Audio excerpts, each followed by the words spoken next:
नमस्कार, आप देख रहे हैं आई इंडिया और मैं हूं डॉक्टर पंकज सिंह गौर।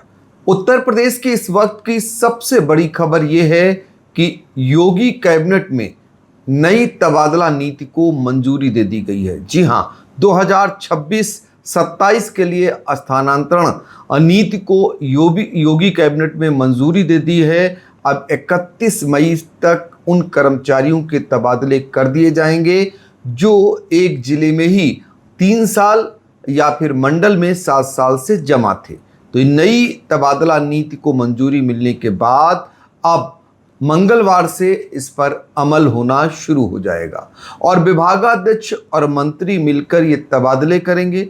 ये भी जो है कैबिनेट की मंजूरी मिली है। तो कुल मिलाकर के जो 3 साल जिले में और 7 साल मंडल में जमे अधिकारियों कर्मचारियों के तबादले 31 मई तक पूरे किए जाएंगे।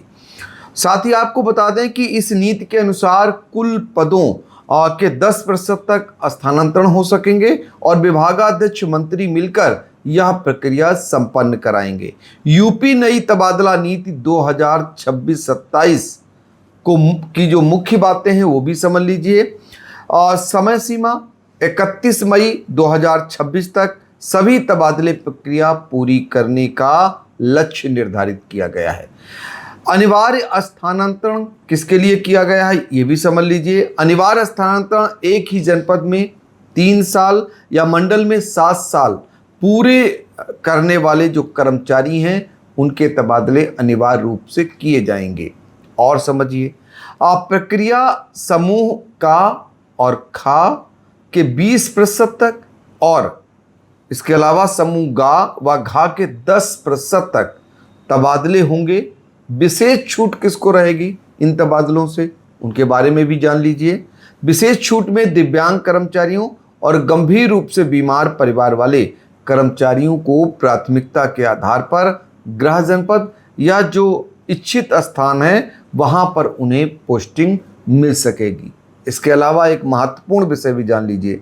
दाम्पत्य नीति के लिए जैसा कि योगी सरकार तबादलों में प्राथमिकता देती आई है और दाम्पत्य नीति को लेकर भी मंजूरी दी गई है। वो ये है कि पति पत्नी दोनों सरकारी सेवा में हैं तो उन्हें एक ही जिले में रखने का प्रयास होगा। ये तबादला नीति जो है योगी सरकार ने और अधिक पारदर्शी व्यवस्था बनाने के लिए की है। फिलहाल पूर्व में भी इसी नीति के तहत काम हुआ है, लेकिन अगर कहें तो वो जो मंशा है वो सफल होती हुई नहीं दिखाई दी है।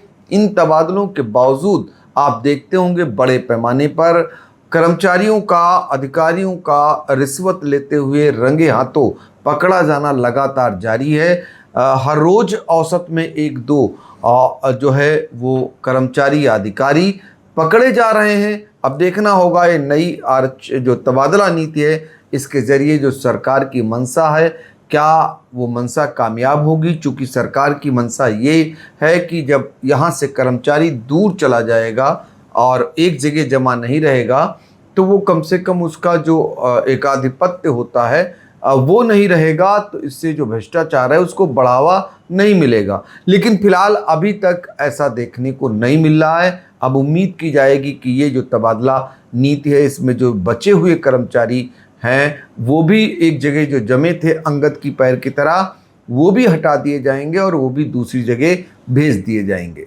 चुनावी समर में आई इंडिया का महासर्वे, विधायकों का रिपोर्ट कार्ड, जनता जनार्दन देगी नंबर, टिकट से पहले भरोसे की बाजी, 5 साल के इम्तिहान का परिणाम, काम या सिर्फ वादों का जंजाल। आप अपने विधायक को फिर देना चाहेंगे एक और मौका। खबर आपकी, नजर हमारी, देखते रहिए आई इंडिया।